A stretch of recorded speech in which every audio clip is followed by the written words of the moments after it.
Hello, welcome guys.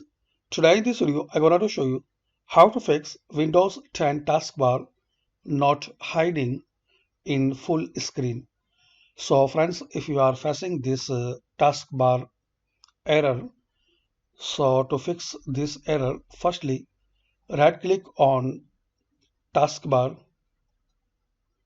and click on Task Manager. Now friends, in here you need to find out File Explorer, this one.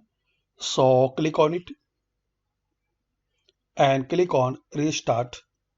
Just you need to find out Windows Explorer and click on Restart. Now friends, close it, and hopefully by using this very simple and easy method, this taskbar error will be fixed. Thanks for watching this video. Please subscribe the channel for more useful videos. And friends, also comment this video work for you or not.